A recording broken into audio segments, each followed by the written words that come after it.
You're welcome to another edition of Motherland. Do where to like and subscribe in order to help this channel grow. Well, today we'll be looking at the life of times of MKO Abiola. It might interest you to know the 1993 presidential election that he won. Initially, he was not part of the race.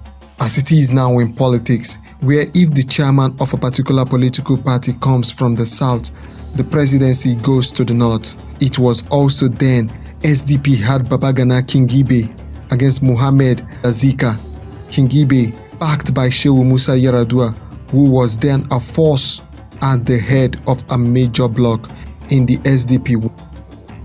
The NRC had Kusamoto as its first chairman, although Northerner and I think contested against him for the post.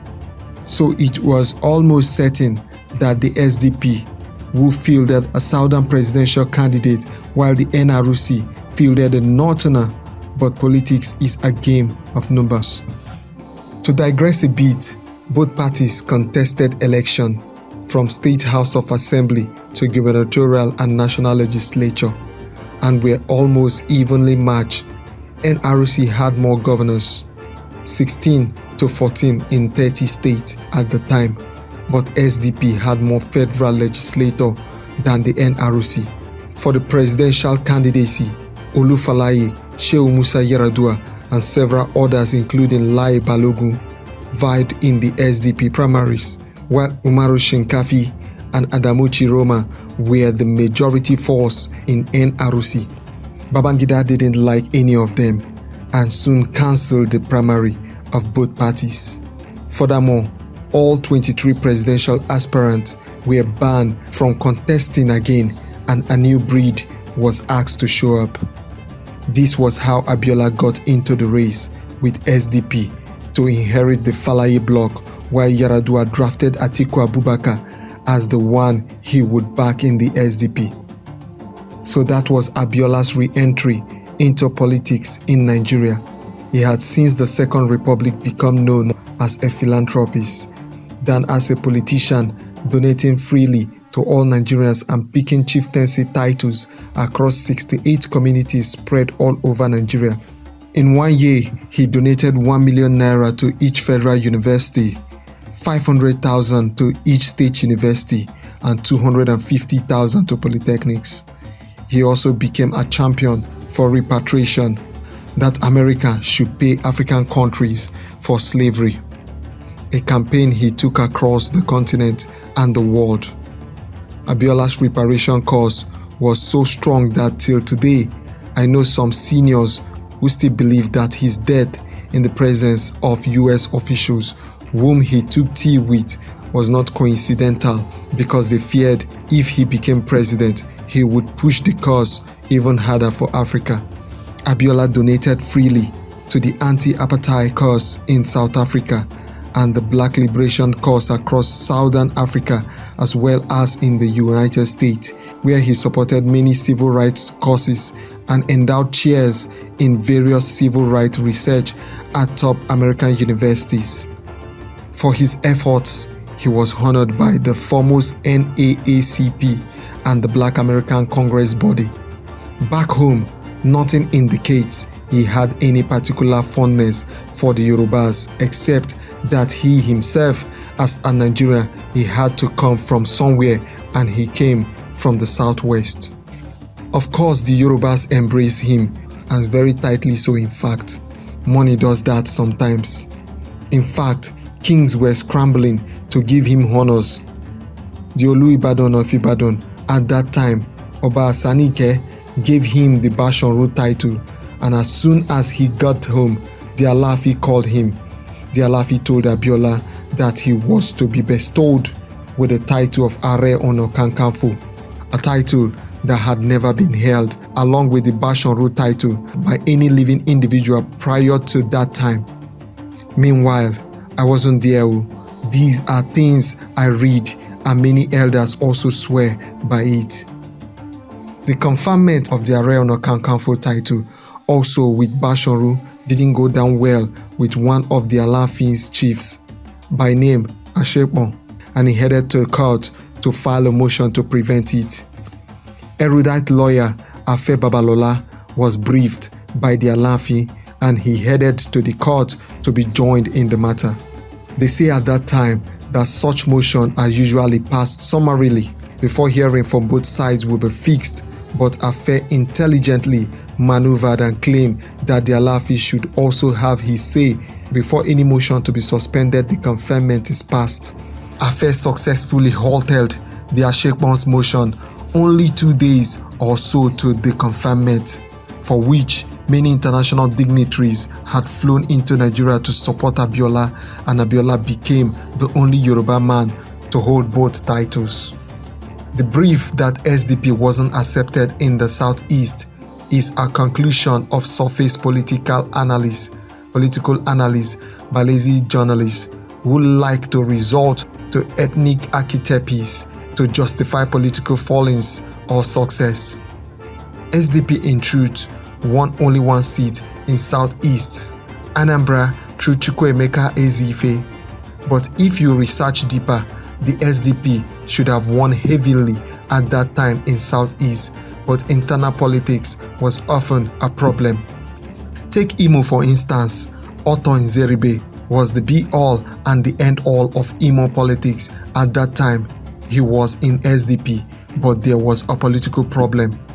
Other stakeholders wanted Ezekiel Nziogo as the candidate, but Nzeribe imposed Fabian Osuji as the party candidate. The court, however, overruled him, and rather than pick Nziogo, Nzeribe, who was close to the military regime, drafted a local government chairman, Alex Obi, instead. So most SDP stakeholders supported NRC in the gubernatorial election, and then Litino Evans Ewerem became governor. And it happens in politics. In fact, it is how NRC won Lagos due to the SDP infighting between Dapo Saromi and Femi Agbalajobi, with Yomi Edu emerging.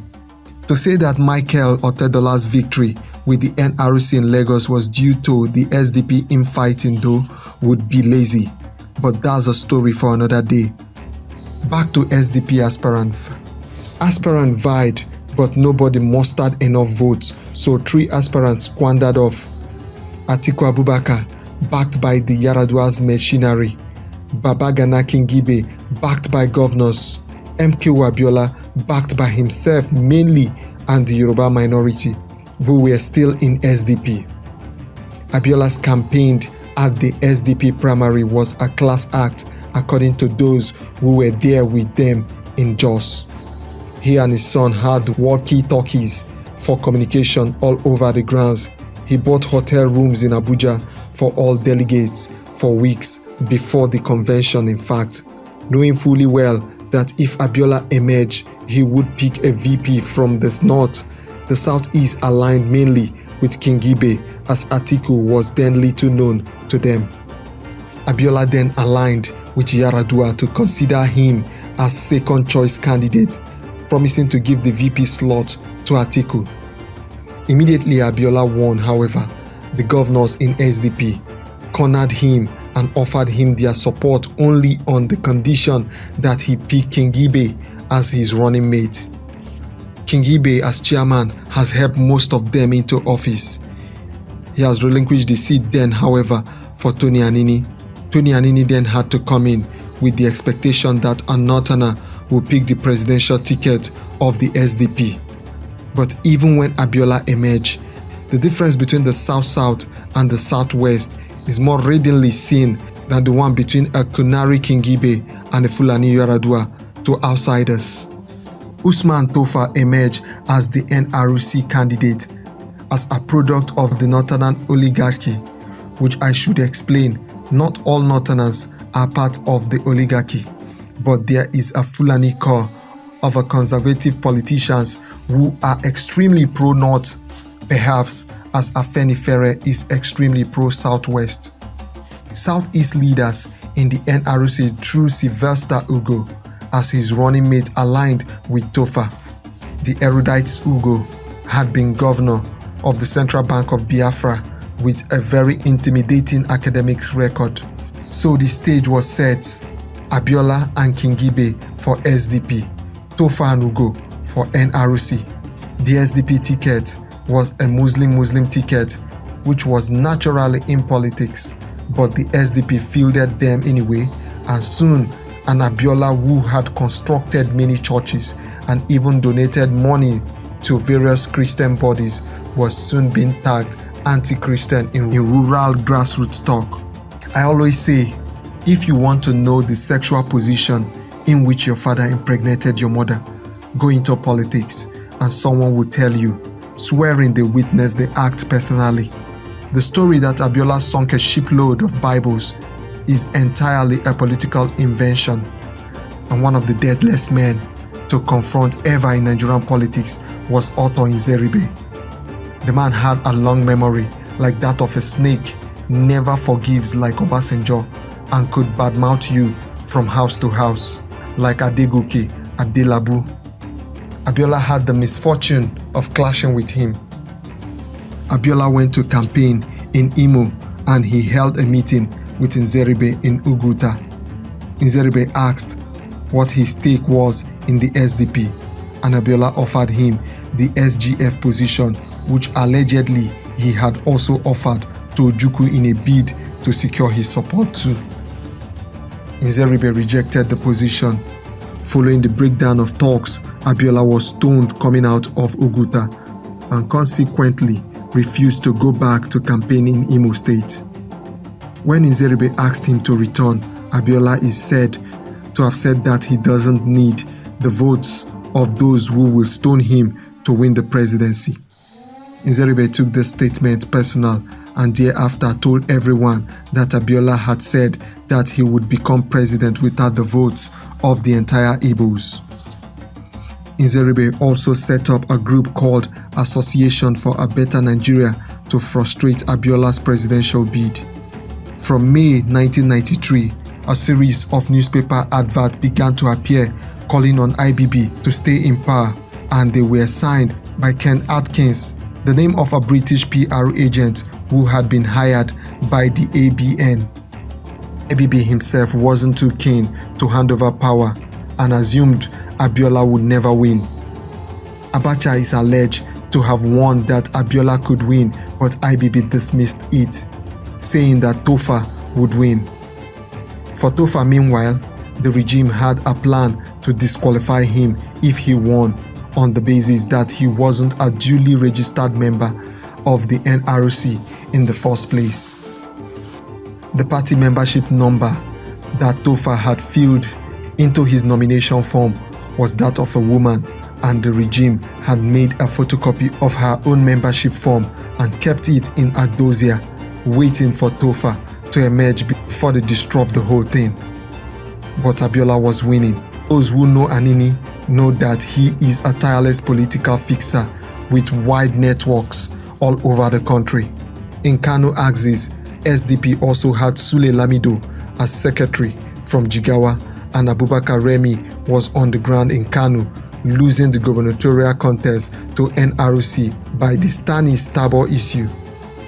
In May 1993 also, the ABN filed a case to halt the June 12 election 2 days to the date in 1993. Justice Mrs. Basi Ikpeme was allegedly flown into Abuja specially to hear the case, and she ordered the election to be put on hold, contrary to a decree to the same IBB regime. The decree has stated that no interim or interlocutory order or ruling judgment or decision made by any court of tribunal, etc., could stop the election. So June 11th, Sumbo Onitiri and Richard Adejumo filed another case in Lagos before Justice Moshood Olugbani.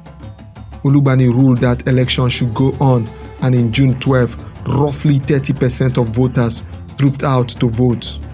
An abysmal percentage by most electoral standards, but better than Emi Ewa's turnout for the local government election previously. Humphrey Wosu began announcing results. Abiola was winning. June 15, 1993, Abimbola Davies of the ABM returned to court seeking an order to stop further announcement of results. Justice Dahiru Sale granted the order. National Electoral Commission Underwosu complied but appealed to the same court. On June 21st, Saleh ruled that the election was null and void. Saleh conveniently ignored the Olugbani ruling and claimed that the election should never have held. Based on Ikpeme's ruling, Babangida addressed Nigerians on June 26 to pronounce that the June 12 elections annulled and a fresh election to be held by the end of July. To divide the political class, Babangida lifted the ban on the 23 initial presidential aspirants and the scramble began in earnest. Noteworthy, those in SDP stood by Abiola at this time, insisting on victory. NRC was understandably less enthusiastic about June 12 though. As a matter of fact, SDP convened a meeting on Sunday, July 4th at the Edo State Government House where Oyegun was governor under the chairman of Tony Anini and insisted that he stood by June 12. Abiola himself didn't react publicly until July 5th, still hoping to appeal to IBB. For me, this is where Abiola began to make mistakes. He was relying more on his friends with the military brass rather than the solidarity of his political associate in the SDP. In any case, IBB wasn't picking Abiola's call and was practically avoiding him all over Nigeria. It is said that when IBB went over to condole with Yaradua in Katsina over the loss of his father, around that period, he hurried out of the state as soon as he heard Abiola was flying into Katsina in his own airplane, which wasn't cleared for landing until IBB had departed. Anyway, IBB invited both SDP and NRC on July to a meeting on a way forward. SDP had Anini, Sule Lamido, Abubakar Remi, Lateef Jakonde, Amos Idakula, and others in that delegation. The NRC was open to fresh election, but the SDP was adamant on its victory. It was clear to all that the military was reluctant to hand over power, but the NRC was being silly, as I see it, or politically swayed by hoping for a fresh contest. IBB insisted on fresh election, and so the SDP and NRC went on to hold talks on July 7 at a hotel in Abuja. Both parties released a communique and affirmed that they were committed to the military handover date of August 27, 1993, and agreed to set up a joint committee to resolve all political issues before then. This committee idea later transformed to the Interim National Government (ING). IBB asked for time to discuss the issue with the military fellows, and another meeting was convened for July 12. On July 12, Augustine Aikomo was sent to meet with both parties and told them that the military had decided to set up an interim national government and hand over to them on August. Kusamoto of the NRC reacted first. Either option was fine by the NRC, fresh election or ING. Anini and the SDP leaders were furious and staged a walkout. Footage from news report that night shows that the SDP leaders were clearly miffed. So where was Abiola? Before we look for him in all this, let's conclude with how the SDP leaders reacted, but keep the question in mind. June 14, Aikomo addressed the nation on the outcome of the meeting with political parties and made clear that the SDP was being adamant while NRC had capitulated. Aikomo made clear that there were only two options: fresh election or interim national government. To be fair to someone like Shehu Musa Yaradua, he stood by the SDP position and Abiola, which was only commonsensical because it was obvious the military didn't want to hand over power to anyone.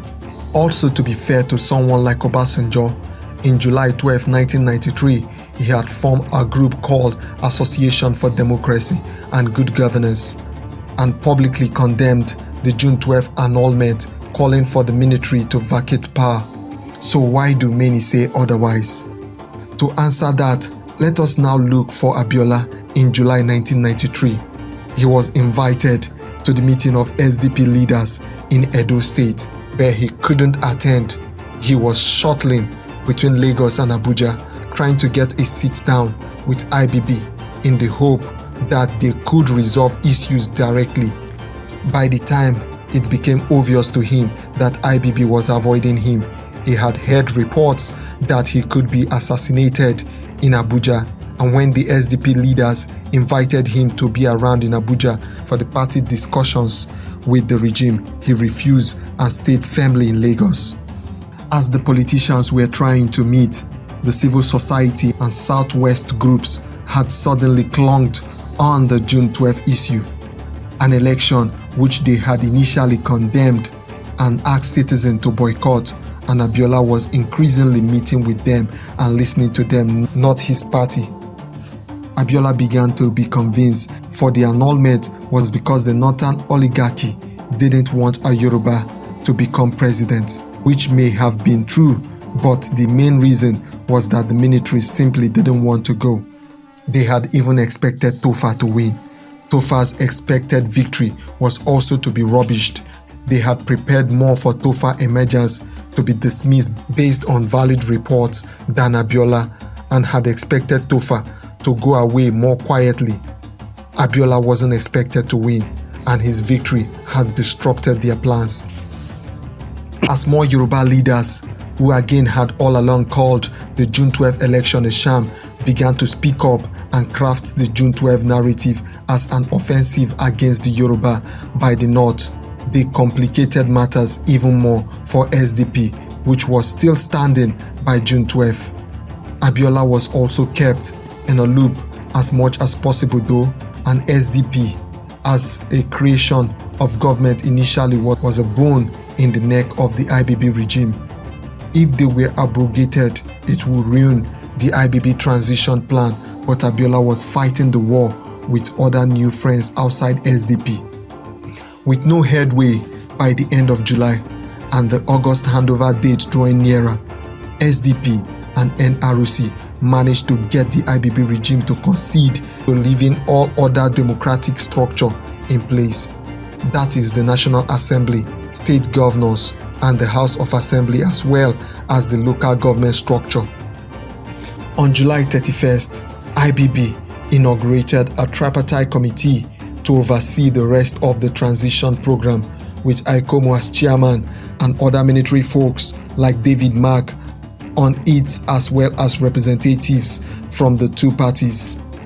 NRC had the likes of Tommy Kimi, Ahmed Kasumoto, Adamu Chiroma, Bola Afonja, Bashiru Dalhatu, John Nwobodo, John Nwodu, etc.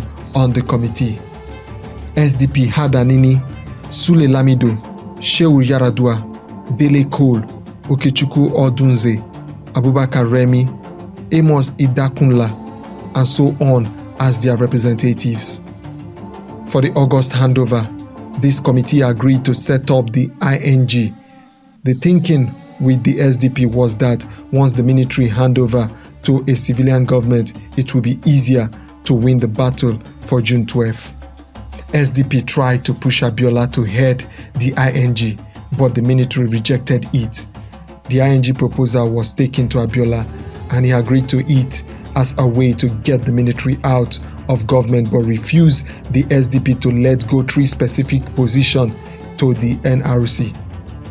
1. Secretary of State, as the SGF was to be designated, Secretary of Defense, and Secretary of Foreign Affairs. Unknown to many except a few Yoruba leaders within the SDP, the likes of Bola Ahmed Tinubu, who was then a senator, Abiola was still friendly with Sani Abacha and pushing him forward to be the Secretary of Defense in the interim national government. Meanwhile, massive protests were still going on in the southwest against IBB. NS Shonekon was proposed to head the ING, and Ibrahim Badamasi Babangida handover to the ING on August 26. In a sly manner, Shonekon was only named as president and head of state of the ING, but not the commander-in-chief. IBB and his service chiefs dated their resignation from the army August 27. Abacha is said to have backdated IBB's retirement from the military to August 26th, which was the date of the handover, and then postponed the retirement of other service chiefs until September. Rather than work with the ING though, Abiola opposed Shoneko at every turn, and one newspaper report from that period has him on record as calling for the overthrow of the ING and the restoration of his mandate. On November 18, 1993, the ING was overthrown and Abacha took over power. Not to leave this hanging, let's go on. Abacha's palace coup and Shoneko's resignation was hailed by the Southwest media as usual, and by Abiola's newspaper especially. Abiola had been dealing with Abacha to take over and hand over to him all along, without telling his SDP associates. In fact, when Anini called Abiola to ask him why he was calling for the ING to exit power, Abiola allegedly replied with one of his famous proverbial quotes that if one is going to Kanu, the means of getting there didn't matter, that SDP was going by road, but he wanted to go by air.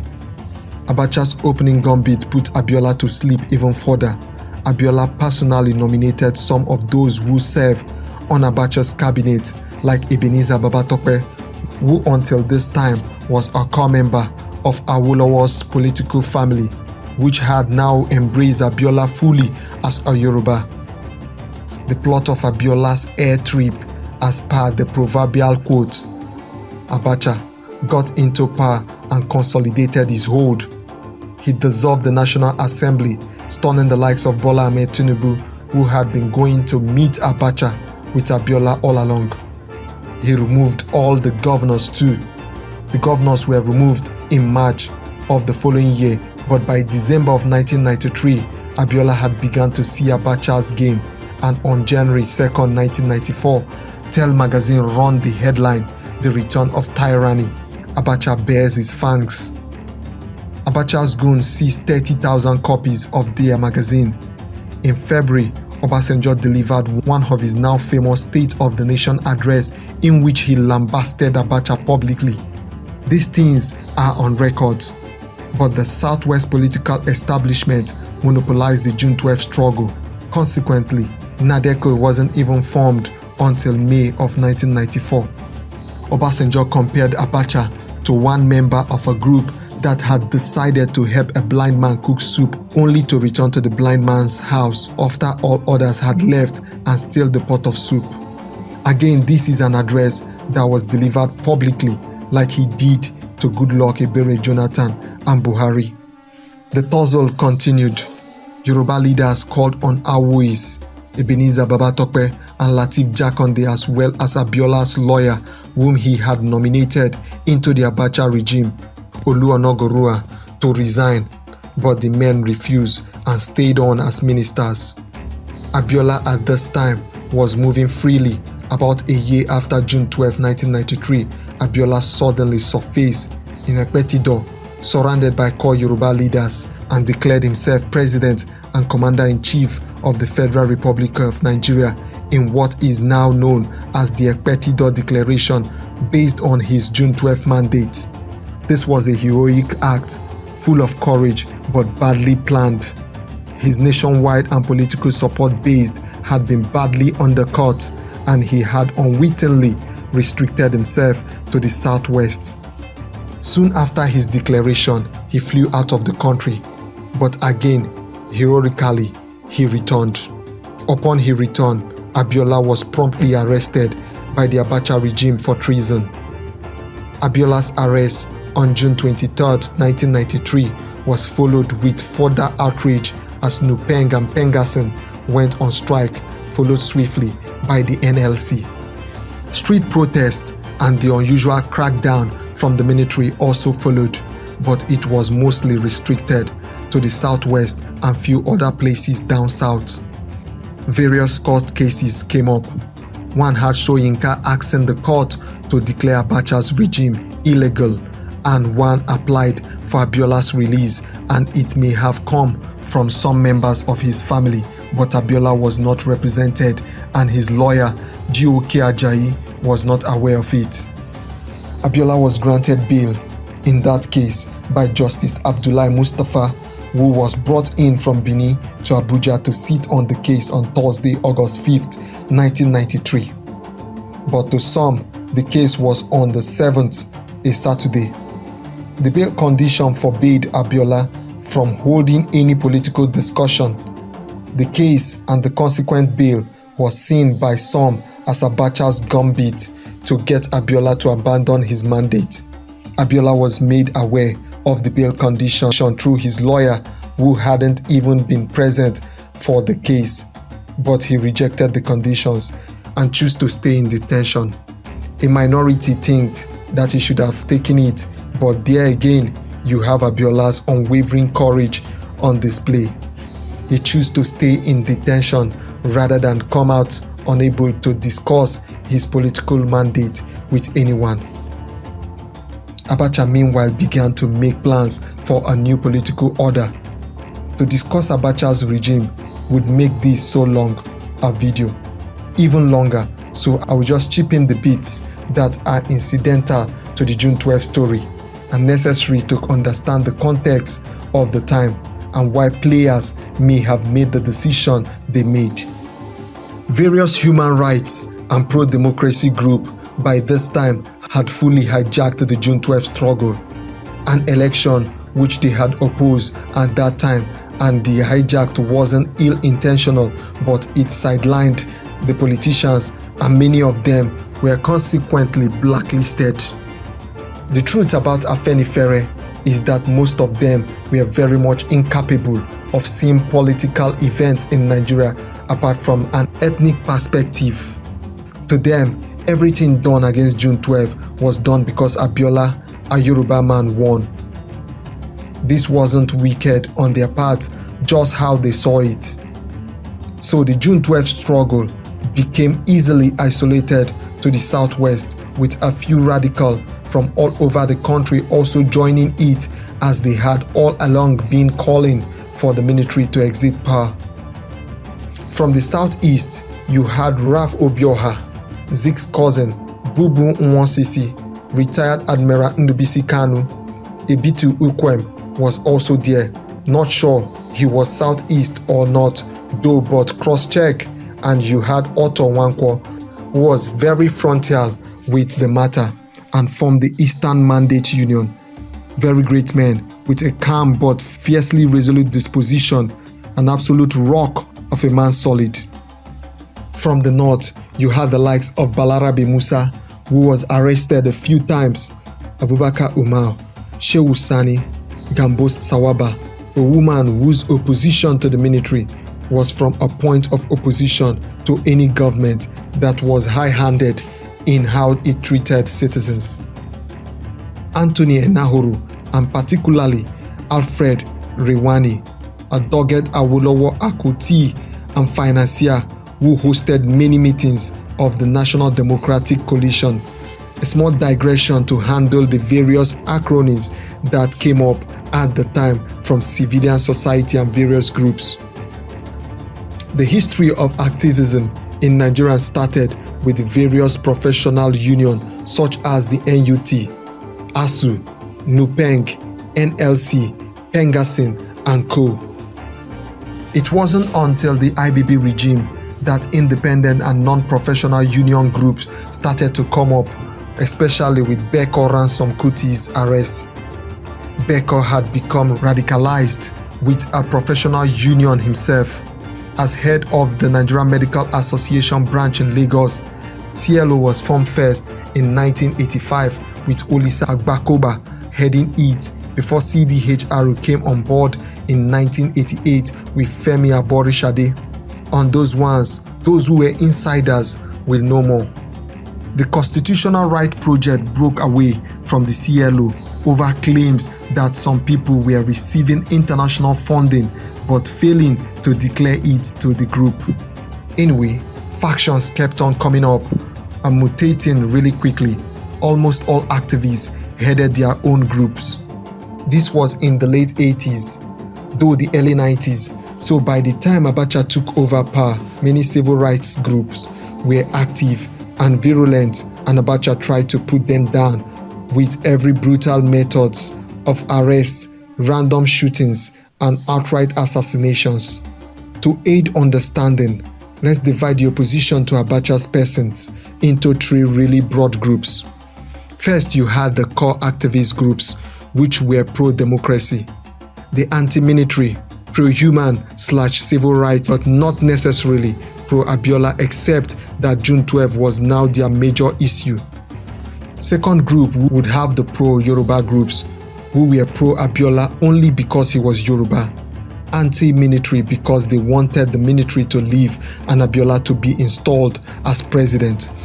The third groups, you have politicians who had hoped to get into office but were now confused. A fourth group just came to mind, the likes of Otto Nwankwo, Ebitu Ukwem, Ndubisi Kanu, Abubakar Umar, David Mark, Lawan Gwadabe. All except Nwankwo had been military men and wanted the military to leave and return to its traditional professional role in the barracks.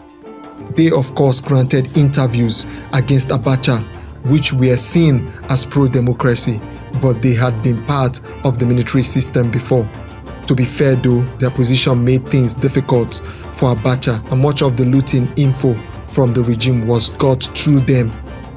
The human rights groups during the period include the Campaign for Democracy (CD), the Committee for the Defense of Human Rights (CDHR), the Civil Liberties Organization (CLO), National Liberation Council of Nigeria (NALINCON), the Democratic Alternative (DA). You also had Constitutional Rights Project (CRP), the National Association of Lawyers for the Defense of Human Rights (NALDHR), etc. At various points in the struggle, efforts were made to bring them all together under a single umbrella group, but those two also had factions. The two main umbrella groups I remember were the United Action for Democracy (UAD) and the Joint Action Committee of Nigeria (JACON), led by Gani, which emerged quite late in 1996 or even 1997. Abroad, the umbrella group was the United Democratic Front of Nigeria (UDFN), I think. Curiously, Gani declared the MPC as a political party in 1994. Whether he hoped to contest elections under Abacha, I doubt, but it's still curious. Anyway, Gani was dogged in the fight against the military, and for Abiola's release, NADECO was a curious mix of the second group, politicians, as well as the first group of activists, and it emerged as the most widely known platform for anti-Abacha and pro-Abiola's elements. Ige was an arrowhead of this group and also was part of various physical struggles. Abroad, it was also jumbled up. Many ethnic associations joined the fight against Abacha, and as long as you were Yoruba, you were automatically a pro-Abiola. Actually, many of those who went into exile all claimed to be NADECO abroad, but truth is, some were just lodging abroad. It is said that some of those who had fled into exile, like your MCM with the bulge eyes, were actually feeding info back to Abacha about NADECO movement while making money from drug trades. It is said, I wasn't there, but those who were there swear by it, and I'm inclined. Abiola was in detention, meanwhile, and was only allowed 2 books to read, the Holy Quran and the Holy Bible. He managed to write letters, and I remember a particular one he wrote to Gani in which he started by addressing Gani as my dearest Gani. Gani wept on TV reading it. In that letter, he immortalized himself by explaining lucidly why he had not acceded to the military demands that he should forego the June 12 mandate. He chose to suffer detention rather than come out, and it was in that isolation that Abiola died and resurrected a Democrat. His thoughts were lucid and logical, evidence of a man who had spent a time within himself. He quoted deeply from the holy books, an advanced democratic principle, chipping in his usual proverbs that June 12 was a baby that had been born and could no longer be aborted. To understand why the Yorubas defied Abiola, you will have to understand the Christian concept of trials and death. To understand why the Yorubas cannot place Abiola on the same pedestal as Awolowo, you've got to understand the Christian concept of resurrection. Awolowo went through trials and death by detention, but his vindication come eventually as Yoruba see it, and his enemies were vanquished. This is why Yoruba leaders celebrated the 1966 coup in which Akintola's Awo's enemy died. Abiola went through trials and death. That Abiola did not come out of detention but physically died in detention is seen as a human fault. His own mortal enemy, Abacha, has suddenly died. So why wasn't he glorified? Some Yoruba ideology says that it shows Abiola up as a sort of villain who became a hero. The Christian link is not my invention, meanwhile, it is a deeply researched issue in many Yoruba works. But back to the story. The political class, bereft of direction with an Abiola/June 12 struggle that was now ethnic and ideological, started to waver on what to do. They had stopped hearing from Abiola even before he was detained. They had stopped knowing what he was planning, and now in detention, it was total silence. Abacha meanwhile was dangling the carrot of another transition program before them, and it looked really edible. By 1997, some had started to make the argument that they were now free to move on because Abiola's 1993 mandate was for 4 years and would have expired. A commonsensical, nonsensical argument. The man had not even been president for 1 day. The June 12 struggle was a test of wills, principles, values, ideology. It was absolutely difficult to stand firm, and I can sympathize with everyone who did not go as far as endorsing Abacha later on, even with those who served under Abacha but resigned. For ideologies like Gani, it was an easy one. Oppose the military, boycott the boycottables. As Mazi OGK would have said, for one like Olu Onoguruwas though, it was a dilemma. Abiola had nominated him to serve Abacha. Now he was being called a traitor. Abiola was in detention when the man eventually tried to leave government by resigning. His son was shot to death by assassins, and the man was forced broken. Gani was unsympathetic, but history should be kind to Onogurua without lowering his standard and importance of ideology and clear-headedness. Pal Alfred, Rewani, Suliyat Adedeji, Admiral Elegbede, Kudirat Abiola, and far too many others were killed by a top assassin squad of the regime, as confessed by Sergeant Barnabas Jabila, aka Rogers, who is now a born-again Christian. Alex Ibru was shot and consequently half paralyzed. Pa Abraham Adesanya was also attacked, but he survived the over 40 bullets shot at his vehicle at close range from various angles. The Ijebu man got down and walked on his feet with his driver to his office afterwards.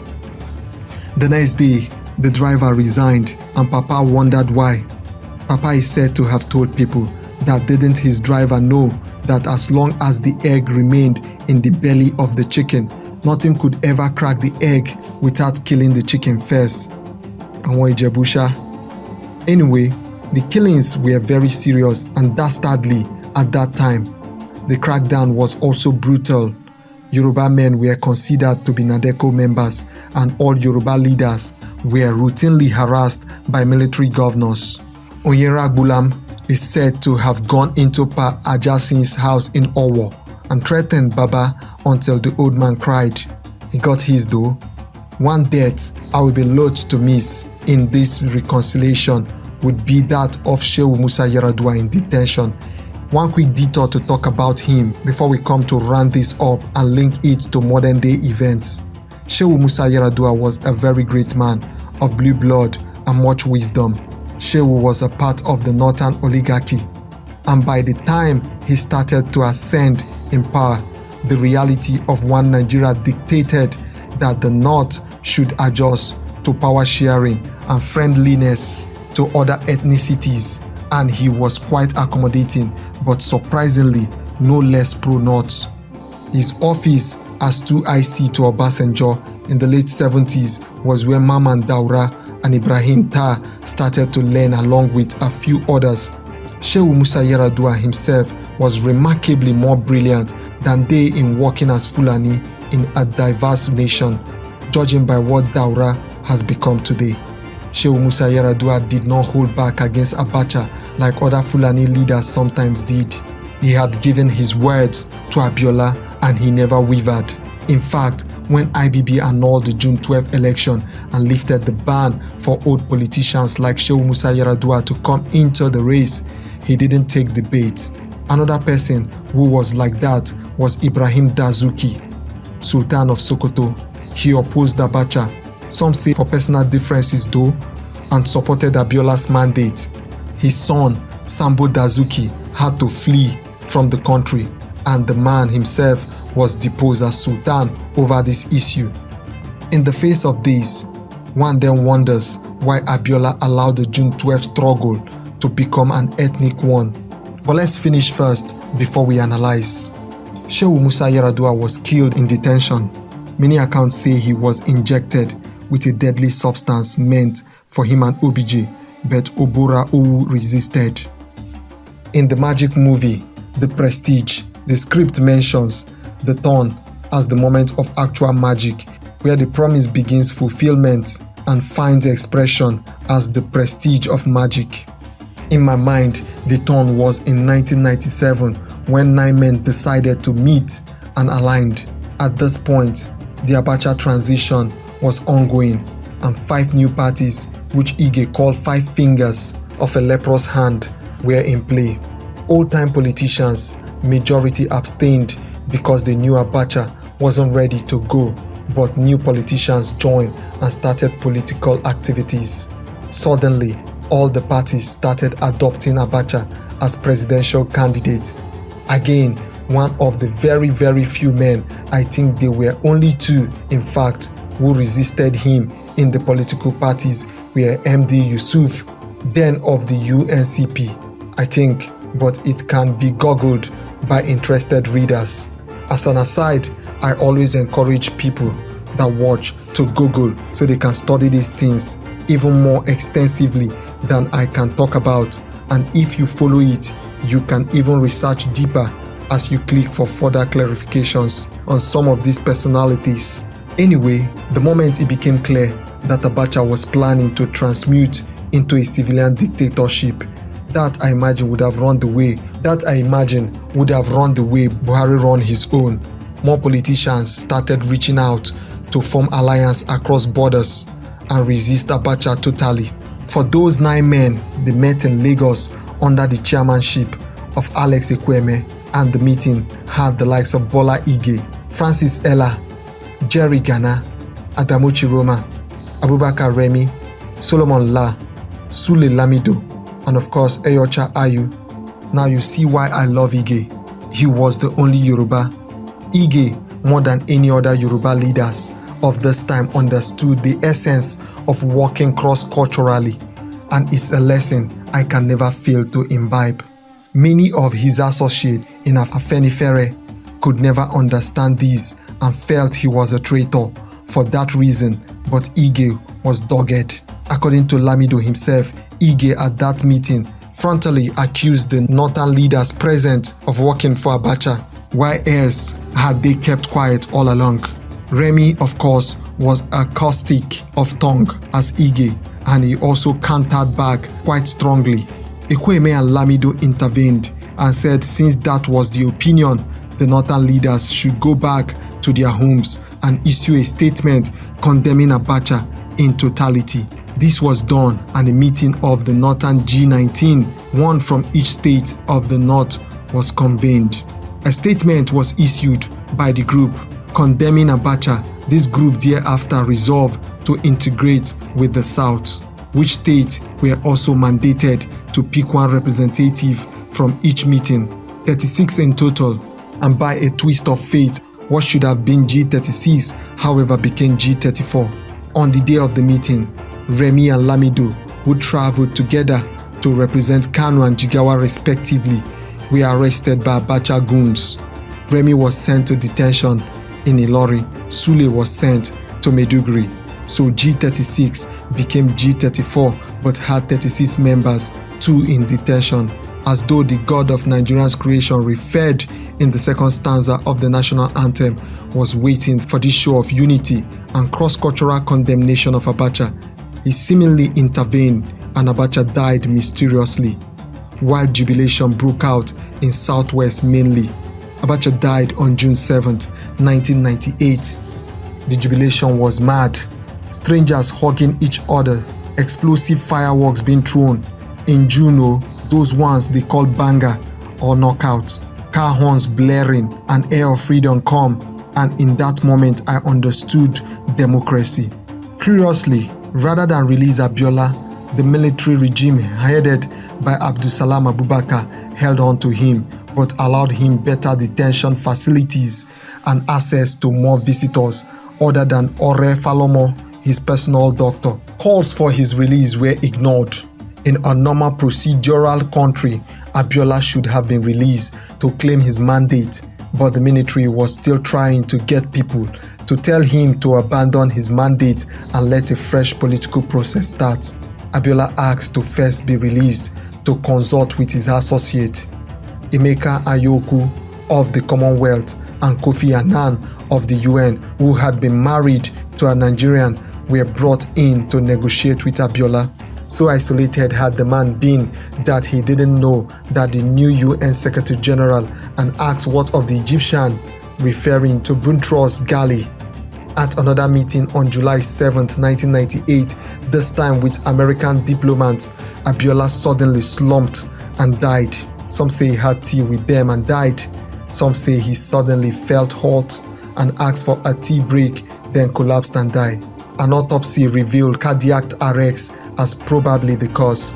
Cardiac arrest is usually the ultimate cause of death anyway. Your heart stopped beating. Anyway, some still believe Abiola was killed to resolve a political situation. I believe these too, but I'm not sure that anyone who was involved with his death will never speak up. Abiola died on a Tuesday, and I think he was buried same day or the day after. His burial was a demystification ceremony for many whom the people felt had betrayed him. Senator Anthony Adefuya, I remember vividly, was stripped of his clothes with only his underwear left. Gani was in tears, and I'm not sure he attended. Falana was the only one who could save anybody. Interestingly, most of your MCMs who had returned from abroad after Abacha died stayed away from Abiola's burial and visited only by night. Many of them were accused of being traitors to the cause all along and even leaking secrets of Nadeko abroad to the regime. With Abiola dead, the June 12th mandate died a natural death and the struggle also died, but the struggle for democracy continued. The conundrum, however, remained to participate in Abubakar's transition or not. Gani and Jakon, which he led, insisted on a total absentation from it. Gani demanded that a government of national unity should first be put in place to convene a sovereignty national conference that would write a new constitution on the basis of which a new political order would begin. Ige and others were pragmatic. The thought of Ige's at the time was that the military should just be allowed to exert power by all means, and so they decided to participate, but they wanted the exclusion of those who had participated in either the Abacha government or even his transition program. G34 was first to seek provisional registration with the glorious name People's Democratic Party (PDP). Abacha politicians rejected in many places soon swamped into the All People's Party, aka Abacha People's Party (APP). Ige and Co joined both initially but soon formed Alliance for Democracy. Unfortunately for Afenifere, it was impossible to ward off those who had participated in Abacha's transition program but hadn't served under Abacha, so the likes of Omishore, Funsho Williams, Obanikoro, and co. had to be allowed to join the AD because they had active structures. AD was restricted to the southwest. APP had some following in the core north and southeast, but PDP was the only truly national political formation at the time. Some powermongers were so stained by association with Abacha though that they were avoided. The June 12 spirit that travails and death of Abiola, however, saw the Fourth Republic start on a note of solidarity with the Southwest. All parties presented a Southwestern candidate, but Obasanjo's emergence ruined the democratic vigor of the PDP within 8 years. What happened to Gani though? By the time the military left and Obasanjo was in power, Gani then started to try to register a political party afresh, NCP, which he had declared as mentioned since in 1994. I believe his ultra-radical posture as at 1998 was a huge and terrible mistake of the left. But here's the thing, heroes are humans. Humans make mistakes, terrible catastrophic ones that sometimes change the course of history. But in their moment of finality, the acts that define them are truly heroic. I'm not particularly enamored with Abiola, but he is a hero. Abiola made mistakes, so many, and he had too many flaws, which I have not shrieked from, but in the moments when it matters, he reached deep within himself and stood firm against the tyranny of Abacha and the military. He stood by the mandate of June 12 and paid the supreme price. In our time, we draw inspiration from his story as well as the stories of other heroes who died in the struggle. Inspiration to stand firm by convictions against tyranny, but we also learn from him not to respond to political issues with ethnicity or isolate ourselves. As a Yoruba who watched my father buy news magazine and heard of Yoruba's arrest only because they were found activist journal like Tell, The News and Temple, how can I in good conscience not sympathize with the Southeast when they label them as enemies? One man's freedom fighter is another man's terrorist. Soyinka Waskons, accused of terrorism under Abacha. Is it not possible that Nnamdi Kanu was another Abiola in detention? And would my reaction to him be the same as if one were or not the same ethnicity as he? The big irony of the whole June 12 saga is the conspiracy of modern Yoruba leadership of Tinubu and the core North oligarchy to win power. The true leaders of Afenifere could never do that, and they didn't. They stand firm till date. The past for me is never a conclusive matter. It never dies. It is living and active, constantly reaching out to shape our present and future and screaming to us with a loud voice called history. History is important. It is our guide, but many fail to listen and they fail. If you know how a storyline goes, you will know the ending once you start watching the movie again, even if the actors are different. We know how these things end. We know how tyranny ended, and we know how the man who trusted the tyrant ended, quite sadly. But with a watch, didn't Abiola feel he would outwit Abacha? Isn't Tinubu feeling he had outwit Buhari? I say we are watching, but we are also actors in this movie and will play our parts. However it turns out, we will be prepared to learn the lesson again and take the test again in future. Thanks for watching, and for the crucial corrections and addition, I'm grateful. Some corrections are wrong though, but they will be explained better and clarified when next I put up another video before the end of this year by God's grace. It's been a long story, my longest ever yet, and some of you I know will watch till the end. One day, they will tell our stories too, and others will read about us. That's why we are trying. Strangely, I'm fired up, feeding off the mental energies of many who have watched this video and also comment. So thank you for watching, and let's continue the discussion on the comment section.